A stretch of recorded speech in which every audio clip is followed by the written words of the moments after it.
하나님 말씀 디모데후서 4장입니다. 4장 2절에서 4절까지 들어가겠습니다. 디모데후서 4장 2절에서 4절까지 같이 읽도록 하겠습니다. 너는 말씀을 전파하라. 때를 얻든지 못 얻든지 항상 힘쓰라. 범사의 오래 참음과 가르침으로 경책하며 경계하며 권하라. 때가 이르리니 사람이 바른 교훈을 받지 아니하며 귀가 가려워서 자기의 사욕을 따를 스승을 많이 두고 또 그 귀를 진리에서 돌이켜 허탄한 이야기를 따르리라. 지난주에는 십자가와 영적 부흥과의 관계에 대해서 살펴보았습니다. 그러면서 부흥의 때에는 항상 그 중심 메시지가 십자가의 도였다라고 하는 사실을 말씀드렸습니다.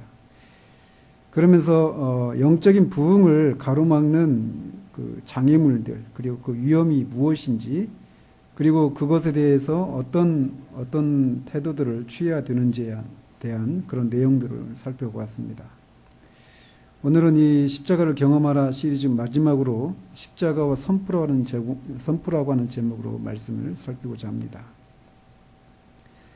사도 바울은 고린도전서 1장 18절에서 십자가의 도가 멸망하는 자들에게는 미련한 것이요 구원을 받는 우리에게는 하나님의 능력이라 라고 말을 합니다. 십자가의 도가 하나님의 능력이다 라고 하는 그 내용을 같은 장 23절 24절에서도 말하고 있습니다. 근데 여기서 십자가의 도 할 때 그 도라고 하는 말이 원어로는 십자가의 설교가 아니라 십자가의 도가 원어로는 로고스입니다. 로고스. 그래서 이 요한복음 1장 1절에 나오죠. 태초에 말씀이 계시니라. 이 말씀이 하나님과 함께 계셨으니 이 말씀은 곧 하나님이시니라. 할 때 그 말씀이 로고스인데 십자가의 도에서 그 도도 로고스라는 단어가 사용되어 있다는 겁니다. 그래서 헬라 사전에서 로고스라고 하는 그 말을 살펴보면 이 내면의 생각이 표현된 말 이런 뜻입니다. 즉 로고스라고 하는 것은 내면의 생각 그 자체, 그 내면에 있는 생각이 표현된 말 이거를 로고스라고 말을 한단 말이죠. 그러니까 태초에 말씀이 계셨다라고 할 때 그게 의미하는 것은 하나님의 독생자이신 예수 그리스도가 이 땅에 오셨잖아요. 근데 그분이 예수 그리스도가 세상에 대한 하나님의 로고스다 이렇게 말하고 있단 말이에요. 예수 그리스도가. 하나님의 로고스가 예수 그리스도이신데 말씀드린 것처럼 로고스는 내면에 있는 생각이 표현된 말씀 이런 말이란 말이죠. 그러니까 예수 그리스도는 하나님의 마음에 있는 생각을 육체가 되어서 나타내신 분 이렇게 말을 할 수 있단 말이죠. 그래서 히브리서 기자는 이 모든 날 마지막에는 아들을 통하여 우리에게 말씀하셨으니 라고 말을 하는 겁니다. 즉 예수님은 하나님의 내면의 생각이 인간의 몸을 입어서 외적으로 표현된 분이다 이렇게 말을 할 수 있는 거예요. 마찬가지로 이 십자가의 도라고 할 때 이것이 의미하는 것도 타락한 인간을 구원해서 그리스도의 형상으로 새롭게 창조하시려고 하는 유일한 방법에 대한 하나님의 안에 있는 그 내면의 생각이 표출된 것 이렇게 말할 수 있어요. 그러니까 십자가라고 하는 것을 통해서 하나님은 죄인들을 구원해 내셔서 그리스도의 형상으로 빚으시기 위한 그런 생각을 갖고 계셨는데 그게 뭐냐? 십자가의 도라는 거죠. 따라서 십자가의 도는 그 자체로 하나님의 능력을 담고 있다고 할 수 있습니다. 왜냐하면 하나님의 말씀은 결코 헛되이 돌아오지 않기 때문이죠. 즉 십자가의 도가 하나님의 능력이다 라고 사도가 고린도전서에서 말했는데 그 능력은 인간의 설교에 있는 것이 아니라 십자가의 말씀 그 자체에 있다라는 거예요. 왜냐하면 타락한 인류를 구원하시고 그리스도의 형상으로 재창조하시는 길에 대해서 하나님이 제시하신 유일한 길이 그 십자가의 길이기 때문입니다. 성령님은 십자가의 도를 통해서 하나님의 강력한 구원의 능력을 드러내십니다. 타락하고 잃어버린 세상에 전해야 할 이 십자가의 도는 이 땅에 오신 그리스도께서 하나님으로부터 받아서 선포하신 바로 그 메시지였어요. 이런 사실을 바울 서신 여러 곳에서 우리가 찾아볼 수 있는데, 그는 성경 여러 곳에서 자신이 바로 이 복음을, 이 십자가의 도, 죄인들을 구원해 내셔서 그리스도의 형상으로 만드시고자 하시는 하나님의 그 유일한 구원의 길인 이 십자가의 도를 선포하는 자라고 자신을 여러 곳에서 소개하고 있습니다. 예를 들어서 데살로니가전서 2장 9절에서 너희에게 하나님의 복음을 전파하노라 라고 말을 합니다. 여기서 전파한다라고 하는 게 케리소라고 하는 그런 단어인데, 헬라 단어인데, 이 말이 원래 담고 있는 의미는 왕의 사자, 즉 왕의 전령이 어명, 왕의 명령을 선포한다라고 하는 이런 의미가 있어요. 즉 사도는 자신이 왕의 명령을 받아서 죄인들을 구원하기 위한 하나님이 마련하신 유일한 길인 십자가를 전령으로서 선포하는 그런 사람이다라고 말을 하고 있는 것이죠. 또 디도서 1장 3절에서는 자기 때에 자기의 말씀을 전도로 나타내셨으니 이 전도는 우리 구주 하나님이 명하신 대로 내게 맡기신 것이다 라고 말을 합니다. 그래서 전도라고 하는 것도 문자적으로 복음을 선포하는 거예요.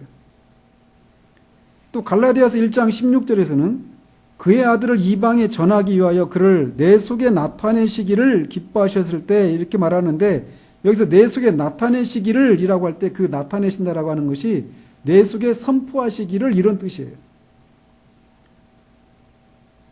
그래서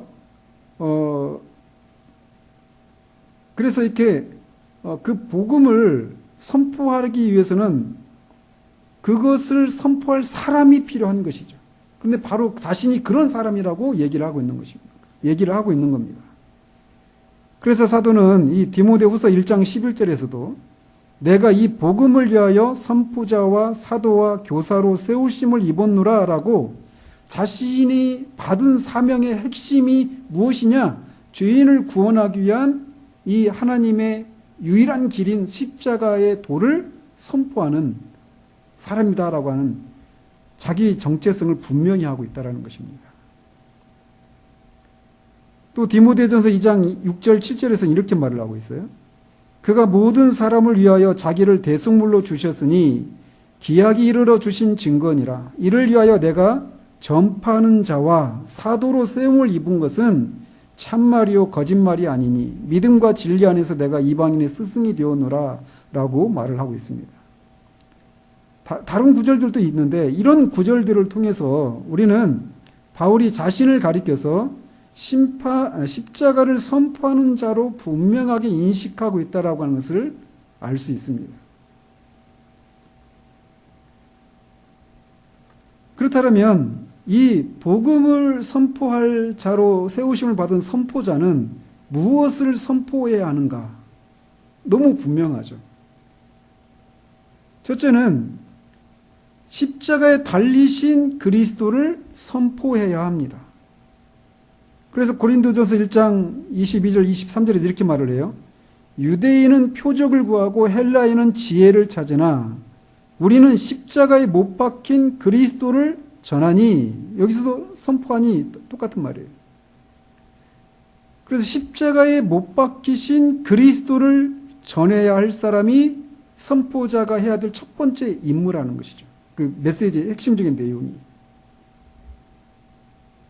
그리고 또 두 번째로 전해야 될 것은 죽음과 부활을 포함한 십자가의 말씀 전체를 선포해야 합니다.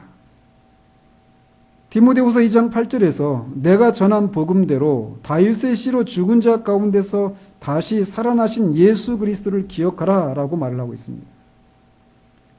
그래서 십자가를 선포한다라고 하는 이 말은, 그러니까 복음을 선포하는 사람은 십자가를 선포해야 되는데, 십자가의 도를 선포해야 되는데, 그 십자가의 도를 선포한다라고 할 때는 그리스도가, 메시아가 십자가에 못 박히신 것과 죽은 자들 가운데서 다시 살아나신 그 사실을 전해야 된다는 겁니다.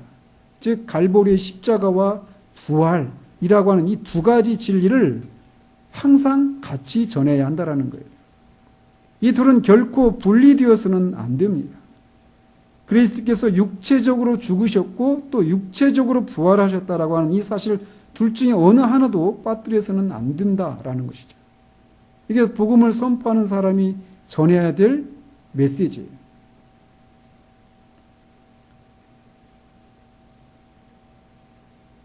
이렇게 복음을, 십자가를, 그리스도의 죽으신 그리스도, 다시 사신 그리스도를 전하도록 부름을 받은 자에게는 책임이 따릅니다. 그 책임이 어떤 종류의 책임인지를 사도는 고린도전서 9장 16절 17절에서 이렇게 말을 해요. 내가 복음을 전할지라도 자랑할 것이 없음은 내가 부득불할 일이라. 만일 복음을 전하지 아니하면 내게 화가 있을 것이로다. 내가 내 자의로 이것을 행하면 상을 얻으려니와 자의로 아니한다 할지라도 나는 사명을 맡았노라 라고 말을 합니다. 이 구절에서 사도는 복음을 전하는 자로 자신이 보냄을 받았는데, 세움을 받았는데, 그 복음을 전하는 이 사역에 대해서 굉장히 강한 어조로 말하고 있어요. 즉, 내가 부득불할 일이라 이렇게 말을 하고 있는데, 이게 영어로는 compelled라고 하는 단어예요. 그러니까 막 강요받는, 압박을 느끼는 이런 말이란 말이죠. 그러니까 그만큼 자신에게 주어진 이런 거룩한 강제력과 사명이 매우 엄중하고 크다라고 하는 사실을 이렇게 이 컴펠드라고 하는, 부득불이라고 하는, 안 하면 안 되는 이런 말을 사용해서 자신에게 이 복음을 선포하는 일이 자신이 어떤 각오로, 어떤 자세로 이것을 감당해야 하는가를 말하고 있다는 겁니다. 즉 다른 말로 말하면 내가 어쩔 수 없이 복음 선포하는 일을 감당한다라고 고백하고 있는 거예요. 당시 노예는 자기 주인의 뜻에 절대적으로 순종해야만 했습니다. 죽으라면 죽기까지 할 정도로. 그래서 비록 바울은 자신의 자유의지로 주님의 노예가 되어서 주님을 섬겼지만 복음 메시지를 선포하는 일에 있어서는 노예의 위치에서 겸손히 감당했다라고 하는 말이에요. 바울은 심지어 그 일을 하면서 전도자에게 마땅히 주어지는 보상조차도 바라지 않았습니다. 싹쓸 받든 못 받든 그는 맡겨진 사명을 완수해야 했어요. 그분이 주신 메시지를 다 전해서 주님이 구속하신 사람들을 붙들어 주려고 그 일을 한 것입니다. 그런 사명감이 바울 안에 넘치도록 타오르는 열정을 가져다 주었고, 그는 앞뒤 가리지 않고 그에게 맡겨진 청지기직을 완수하고자 했던 것입니다. 이렇게 복음을 전하지 않으면 견딜 수 없는, 어쩔 수 없는 그런 마음, 마치 노예가 주인이 시키는 것을 어쩔 수 없이 할 수밖에 없는 그런 강박같이, 그런 압박을 가지고 복음을 전했다라는 것이죠. 그러면 하나님은 그런 자들을 어떻게 대부하시는가? 고린도전서 9장 7절에서는 누가 자기 비용으로 군 복무를 하겠는가라고 하는 말을 통해서 하나님은 이런 당신의 종들 하나하나를 다 돌보신다라고 하는 말을 사도가 얘기하고 있습니다. 말씀드린 것처럼 선포한다라고 하는 것은 왕의 전령으로서 왕이 전하라고 하는 메시지를 전하는 사람이에요. 그 일을 선포한다라고 하는데, 하나님은 이렇게 자신의 사자들을, 죽은 자를 살리기 위한 유일한 길이신 십자가의 도를 전하도록 보내시면서 그들의 뒷감당을 반드시 해주신다라는 것입니다. 누가 자기 비용으로 군복무를 하겠는가? 군복무는 군인으로 불러낸 국가가 군복무를 하는 동안에 필요로 하는 모든 것들을 책임을 져주는 거죠. 하나님은 무책임한 분이 아니시다라는 것입니다. 그래서 자신이 세운 이런 선포자들을 세상에 보내시면서 그분은 그들에게 필요한 것들을 모두 채워주신다라는 겁니다. 때때로 이런 사실만을 믿고 나가는 것이 매우 어리석어 보이고 어둠 속을 향한 도약처럼 보일 때가 있습니다.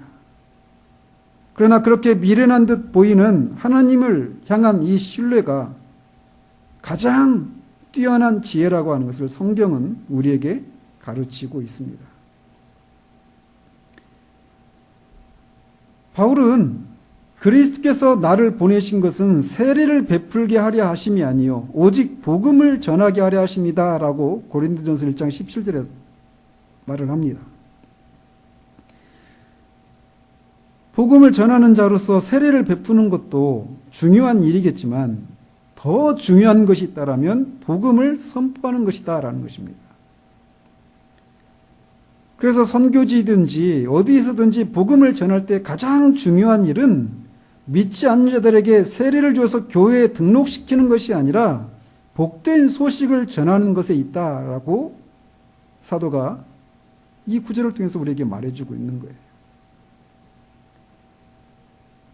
그렇다면 이 복음 선포자는 이렇게 다른 무엇보다도 십자가의 도를 전하는 그 사명을 감당을 해야 되는데 그 복음 메시지를 전할 때 어떤 말로 전해야 하는가라고 하는 것을 살펴봅니다.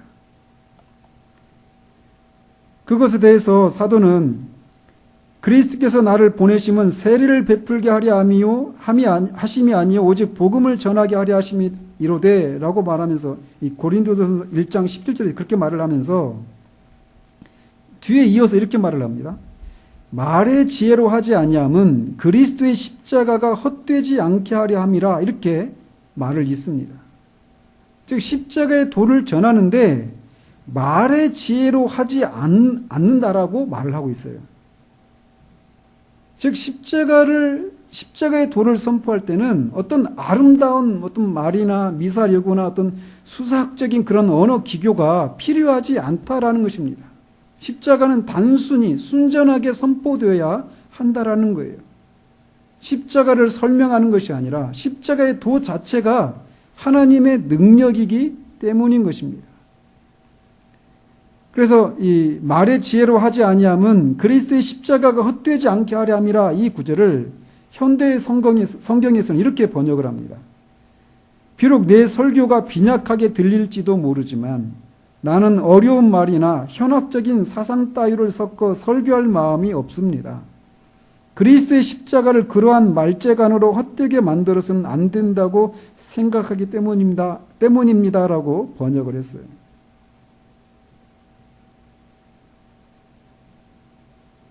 사도는 당대의 모든 철학을 다 섭렵했던 사람이었습니다. 지금까지 있었던 토저 말로는 6대 천재 중에 한 명이다라고 말할 정도로 뛰어난 그런 사상가였어요. 그런데도 그는 말의 지혜로 하지 않았다라고 말을 하고 있다라는 겁니다. 여기에서 우리가 정신을 바짝 차려야 할 사실이 여기에 있다라는 겁니다. 하나님의 위대한 능력에 대한 메시지를 똑같이 전해도 설교자에 따라서 그 진리가 헛되게 또 아무런 열매를 맺지 못하는 방식으로 전달될 수 있다라는 사실 때문에 우리가 정신을 차려야 한다는 겁니다. 우리가 가지고 있는 인간의 지혜로는 이렇게 전하면 사람들이 잘 받아들이겠지라고 하면서 복음을 선포할 수 있겠으나 반대로 십자가의 능력이 나타나지 않는 경우들이 허다하다라는 겁니다. 그런 이유는 하나님의 말씀 자체에 십자가의 도 자체에 하나님의 능력이 있다라고 하는 진리를 믿지 않고 사람의 말로, 인간의 지혜로 말씀을 전하고자 하기 때문이라는 것입니다. 그런 고린도전서 2장 3절 5절에서도 그가 복음을 선포할 때 어떻게 했는가, 특별히 고린도 교인들을 향해서 다가갔을 때 어떻게 이 십자가의 도를 전했는가에 대해서 말을 하고 있는데, 그거를 현대의 성경은 이렇게 번역을 하고 있어요. 여러분에게 갔을 때, 즉 고린도 교인들에게 갔을 때 나는 웅변적이지도 못하고 인간적인 지혜를 사용하지도 않은 매우 단순한 설교를 하였습니다. 나는 오직 성령의 능력이 듣는 사람들에게 전해져서 그 설교가 하나님께서 직접 이루시는 말씀이라는 것을 알리고 싶었습니다.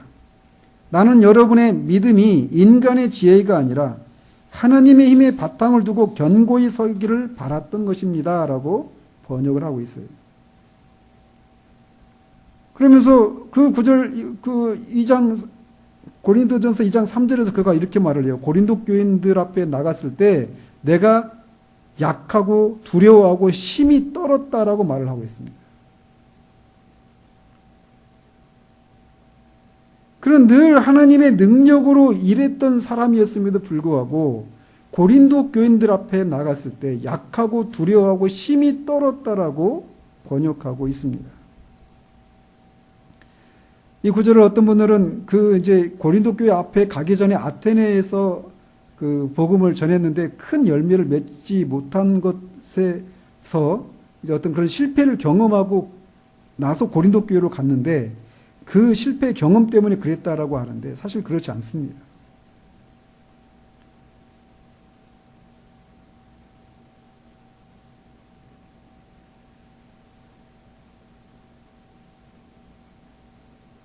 그는 마치 종이 어떤 주인이 자기에게 맡겨준 그 임무를 수행하면서 내가 이걸 제대로 할 수 있을까라고 하는 그런 어떤 이 두려움과 떨림을 가지고 고린도 교인들 앞에 섰던 거예요.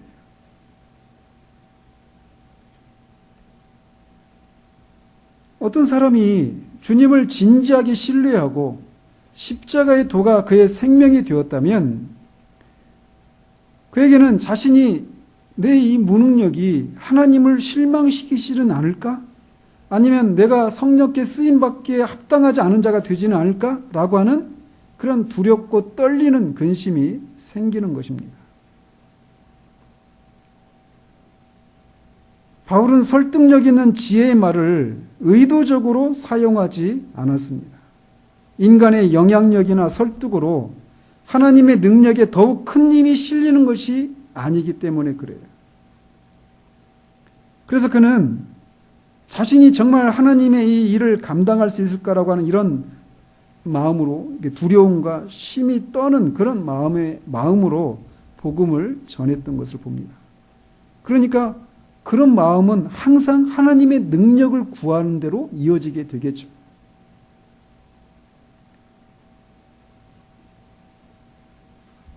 제가 처음 사역을 나가서 처음 복음을 전할 때 그때 그 두려움 지금도 생생합니다. 근데 정말 서 있지 못할 정도로 막 떨었었거든요.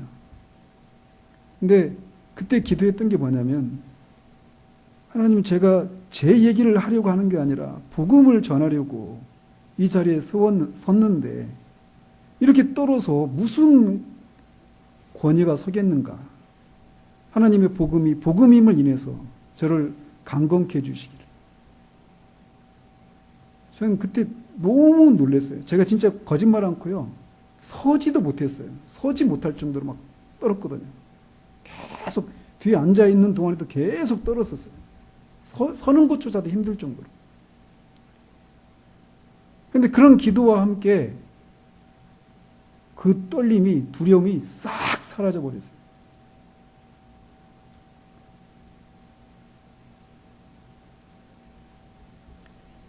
복음을 선포하는 것에 있어서 중요한 것은 전해야 할 말씀을 주의 깊고 정확하게 전달했는가에 있습니다.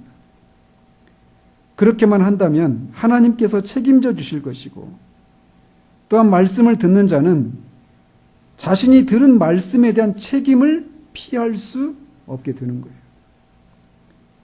그러니까 말씀을 전하는 자는 거기까지예요. 책임이. 하나님이 선포하신 진리를 그대로 전하지 않고 사람들을 하나님께로 이끌기 위해 세상의 온갖 것들을 끌어다 쓰는 것은 복음 선포자의 자세로서 합당하지 않은 태도인 것입니다. 그러면 이 복음을 전할 때 그렇게 약하고 두려운 그런 떨림의 그런 자세로 서야 되고 뿐만 아니라 이 분명한 그런 메시지, 정확한 그런 메시지를 전달해야 되는데 그런 것들을 전할 때 어떤 마음의 태도로 전해야 하는가라는 겁니다. 그거는 매우 복음을 선포한다라고 하는 것은 매우 긴급한 일이라고 하는 그런 자세로 복음을 선포해야 한다라는 겁니다. 바울은 자신이 떠날 시간이 이르렀음을 깨닫고 오늘 본문에서처럼 디모데에게 유언처럼 당부의 말을 남겼습니다.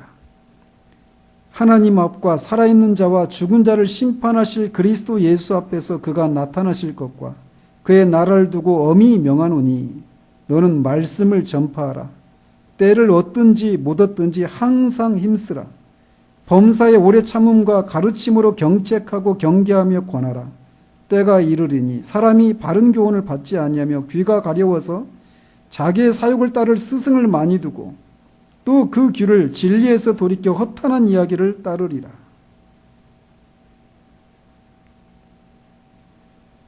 사도는 이미 이때가 이제 디모데후서가 맨 마지막에 쓰여진 서신으로 알려져 있는데 순교를 얼마 앞두고 남겨놓지 않은 그런 시점이었어요.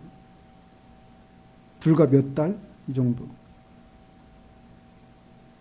그러면서 그는 앞으로 어떻게 이 교회가 복음이 변질되고 또 복음을 전하는 자들이 어떻게 변질될 것인지를 그는 자신의 경험과 영적인 통찰을 통해서 잘 알고 있었습니다.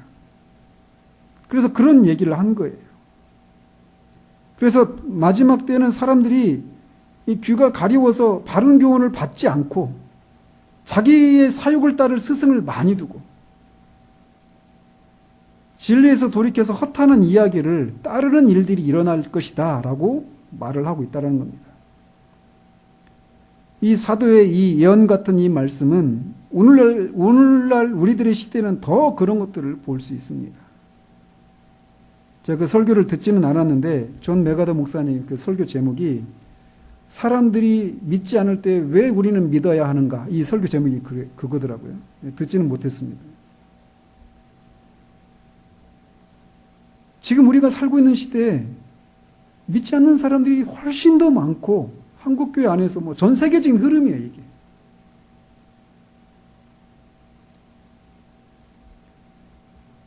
그런 흐름, 그런 날이 올 것이다. 말세가 가까우면 가까울수록. 그런데 그럴 때라도 어떻게 해야 되는가? 바울은 그에게 말합니다. 엄히 명하노니 너는 말씀을 전파하라. 때를 얻든지 못 얻든지 말씀을 전파하라라고 항상 그 일에 힘쓰라고 오래 참음으로 가르치고 경책하고 경계하고 권하라고 얘기하고 있어요. 그 어떤 열매가 있든 없든 그리고 네가 그렇게 복음을 전할 때 세상이 그 말을 듣지 않으려고 하는 그런 때가 분명히 올 건데 그럴 때에도 그렇게 하라는 거예요. 말씀드린 것처럼 이때 이렇게 말하고 있는 사도는 죽을 날이 얼마 남지 않은 때였어요. 그리고 이 4장에서 뒤에 보면은 내가 이 관제와 함께 그리스도께 다 자신이 부어질 때가 왔다. 주님께 갈 날이 얼마 남지 않았다라고 하는 것을 알고 그런 얘기를 하고 있단 말이죠. 그런데 그때에도 복음에 대한 바울의 열정은 여전히 식지 않고 있는 것을 봅니다. 순교를 앞둔 그의 유일한 관심은 자신에게 주어진 청지기직을 잘 감당했는지 못했는지에 있었습니다. 그래서 자신이 당한 지금까지 복음을 전하는 것 때문에 자신에게 맡겨진 그 사명을 감당하는 과정에서 겪었던 그 수많은 고난도 주님께서 그에게 주신 사명을 위해서 마땅히 감내해야 하는 것이었기 때문에 받아들일 수 있었어요. 그는 내가 처음 변명할 때에 나와 함께 한 자가 하나도 없고 다 나를 버렸으나 그들에게 허물을 돌리지 않기를 원하노라. 주께서 내 곁에 서서 나에게 힘을 주심은 나로 말미암아 선포된 말씀이 온전히 전파되어 모든 이방인이 듣게 하려 하심이니 내가 사자의 입에서 건져짐을 받았느니라 라고 말을 합니다. 마지막까지 그는 복음에 대한 열정이 식지 않았어요.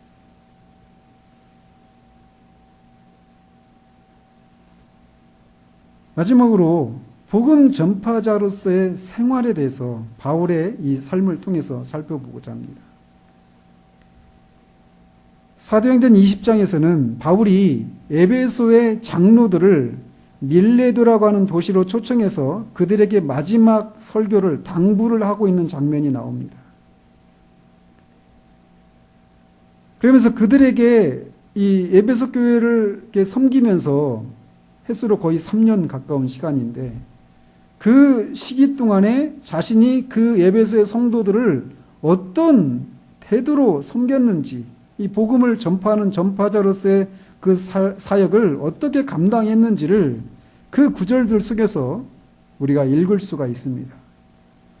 사도행전 20장 18절 24절에 그게 나와 있는데 그거를 현대 성경은 이렇게 번역을 하고 있어요. 여러분은 내가 아시아에 발을 들여놓은 그날부터 오늘까지 여러분과 함께 어떻게 지내왔는지를 알고 있습니다. 유대인들이 나를 해치려고 음모를 꾸민 일이 한두 번이 아니었고 나는 그때마다 극심한 위험을 겪어야 했습니다. 그러나 나는 대중 앞에서나 여러분의 가정에서나 여러분들에게 진리를 말하는 일을 조금도 꺼리지 않았습니다.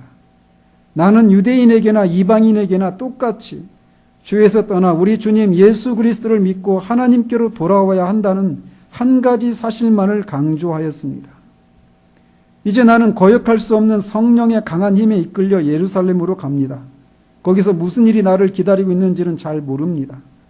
다만 한 가지 내가 아는 것은 내가 가는 도시마다 투옥과 고난이 기다리고 있다는 것을 성령께서 알려주신다는 사실입니다. 그러나 주 예수께서 내게 맡기신 이 일, 하나님의 전능하신 자비와 사랑의 복음을 다른 사람에게 전하는 이 일을 다 할 수만 있다면 나는 목숨이 조금도 아깝지 않습니다. 그런 사람들에게 복음을 전하는 것을 전혀 꺼리지 않았어요.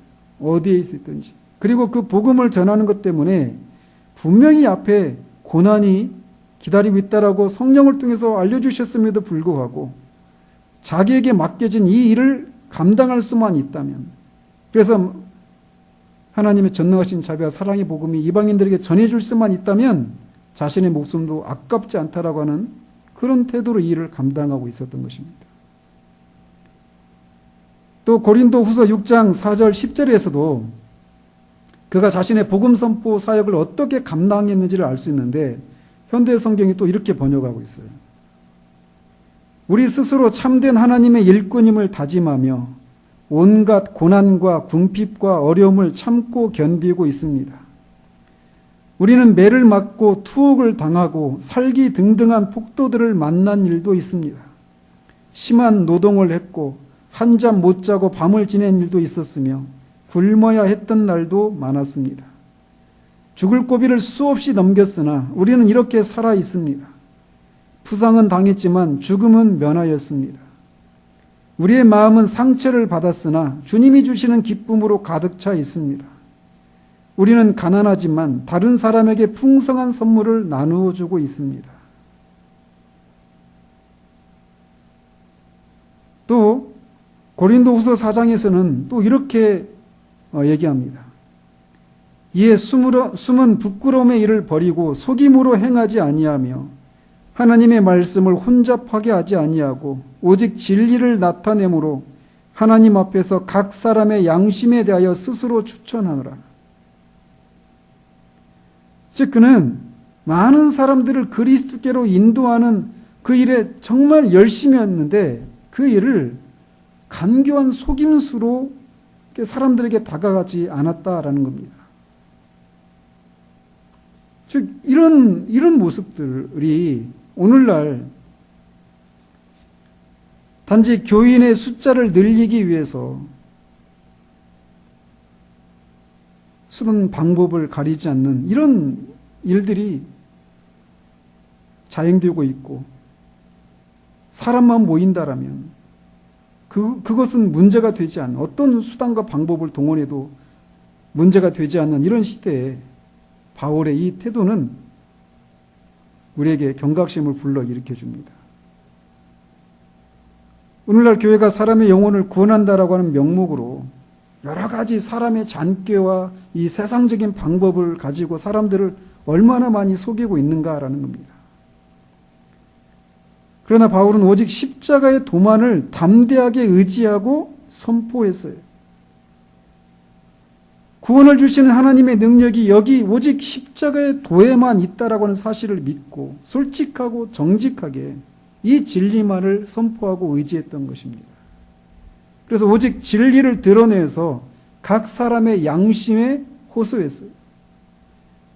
그리고 그가 전한 순전한 메시지와 그의 투명했던 삶이 사람들의 양심을 흔들어 깨웠던 것입니다.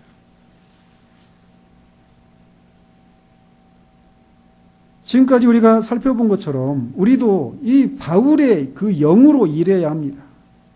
그리고 이 일이 얼마나 긴급한 일인지 알아야 해요.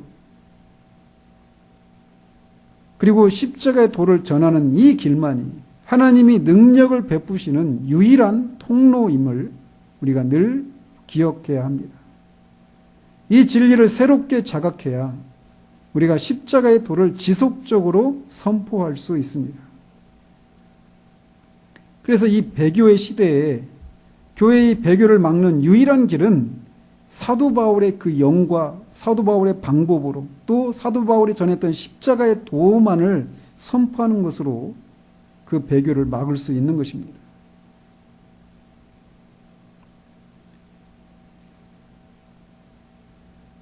오늘날 저를 포함해서 오늘날 왜 교회가 복음에 관한 설교들을 전한다고 하고 있지만 왜 그토록 신통하지 않은 그런 그런 결과들을 드러내고 있는가라는 겁니다.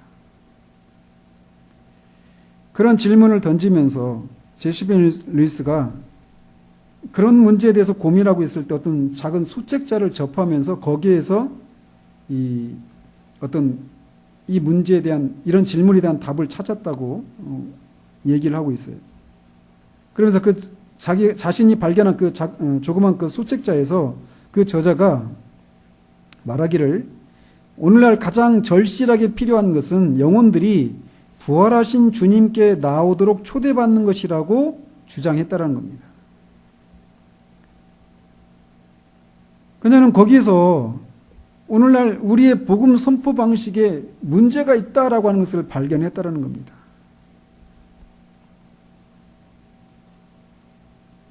그러면서 이 책을 통해서 이제 이 설교자와 교사들에게 질문을 던져요.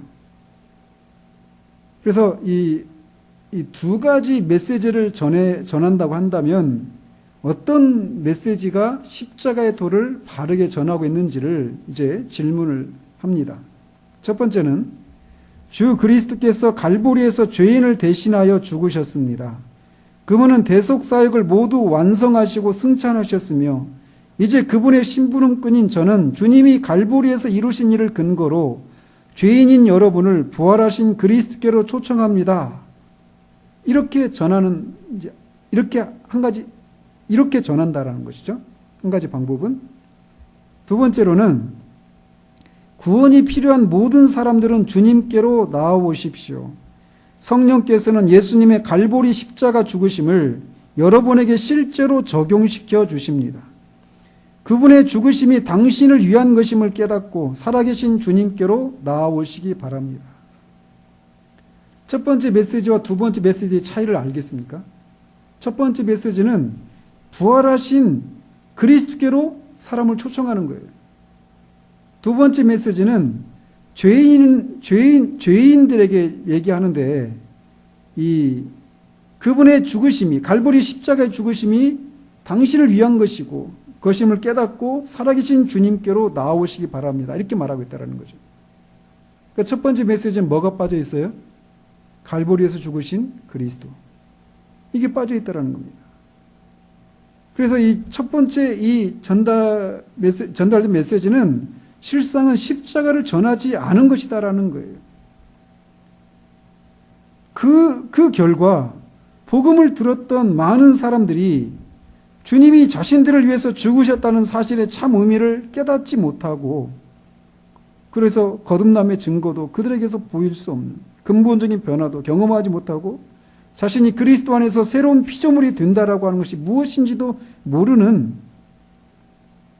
그런 결과를 초래했다라는 겁니다.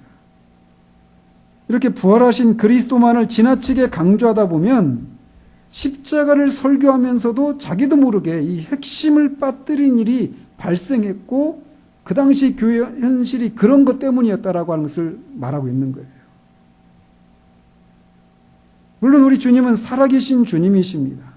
그러나 그분의 공로나 갈보리에서 이루신 사역만 가지고는 우리는 그분께 나아갈 수 없습니다. 갈보리의 죽으심이 성령님에 의해 우리에게 실제가 되어야 하고 우리가 그의 죽으심에 동참할 수 있어야 하는 거예요. 그분이 자기 목숨을 대속제물로 내어놓으셨기에 우리는 새로운 생명으로 다시 태어날 수 있게 된 것입니다. 우리에게 절대적으로 필요한 것이 바로 이것이라는 거예요. 갈라디아서 3장 1절에서는 이 진리를 생생하게 제시하고 있습니다.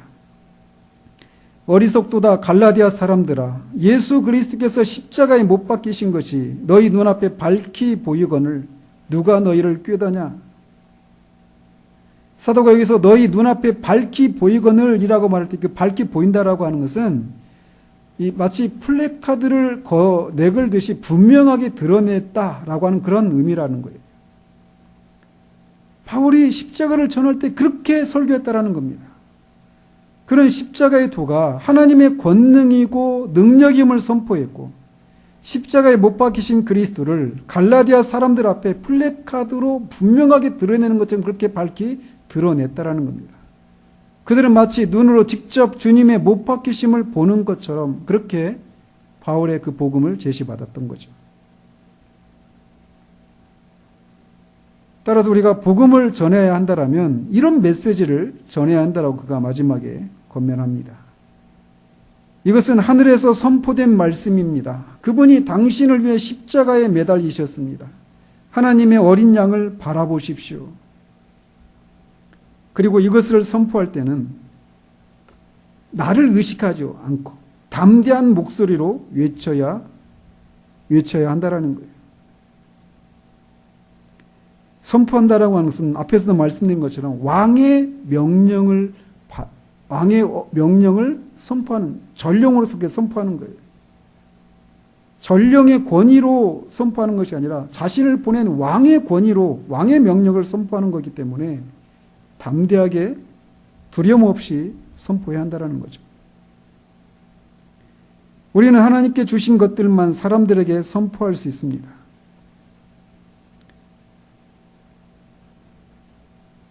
사람들마다 지식의 수준이 각기 다를 수 있지만 특별한 사람들만 이해할 수 있는 어떤 비밀스러운 진리들이 따로 있는 것이 아닙니다.